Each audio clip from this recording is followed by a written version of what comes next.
Surrender जो live सबूत, मतलब उसमें अब कोई बात करने की गुंजाइश ही नहीं है। उसका सरेंडर करवा के उसका हथियार फेंक कर उसकी पिस्तौल लेकर फिर उसको गोली मार देते हो।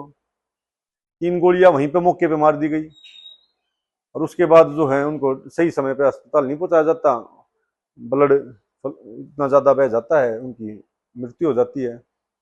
लेकिन क्षेत्र में आक्रोश है, देश में आक्रोश है, क्योंकि देश में आप जैसे मेरे जैसे छोटे मोटे क्रांति, हम तो छोटे मोटे क्रांति उनके सामने।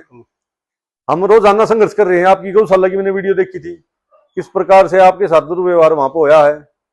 तो ये नेता मंत्री जो ये हमने आज से नहीं, हम तो काफी पुराने हम पार्टी से, हम ये भी नहीं है कि हम, मेरे को ये बात नहीं समझ में आती कि कोई गौशाला यदि खुली हुई है तो उसको ये कह देते हैं कि जमीन कब्जा करके गौशाला खुल रखी है। मैं ये सोचता हूँ कि जिस घर में मैं बैठा हुआ हूँ, इस घर को, इस जमीन को मेरे दादा परदादा सड़दादा कहीं से उठा कर लाए थे क्या? जमीन को हमने भी कब्जा कर रखी है, जमीन सबने कब्जे कर रखी है जमीन। भाई गांव बसा है यहाँ पर, गांव को, हमारे गांव को वो थोड़ी ना जंगल साफ करे, गांव बस गया।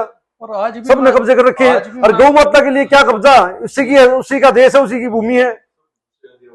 भाई आप उनके लिए जमीनें निकाल दो, गोचरण भूमि की निकाल दो, गौशाला खोल दो, नहीं कब्जाएंगे। आप हिंदुत्व के नाम पर वोट लेते हो, गौ माता के नाम पर वोट लेते हो, पूछ पकड़ पकड़ के वोट लेते हो, फिर गौ माता के लिए करते नहीं। भाई आप फेक हिंदू हो सकते हो, देश में और जो लोग हैं वे फेक नहीं है। वे आप वादे करते हो, आप नहीं करते, वे लेकिन बिना वादे करे, उनकी भावना है, गौ माता से आस्था का केंद्र है, वो जुड़ी हुई है, देवी मानते हैं, उनको पूछते हैं। तो हम उसके लिए कुछ ना कुछ व्यवस्था करेंगे। अब अपने घर में बांध देगा, अपने घर में हम खुद रहे या गाय को रखेंगे?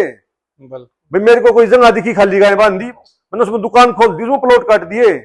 और बीमार आप भाई मैंने कब्जा रखी, मैं गलत हूँ, मैंने कब्जा रखी, मैं गलत हूँ। आप इस गौशाला को बंद करो, आप इनको किसी गौशाला में शिफ्ट कर दो। आप एक गौशाला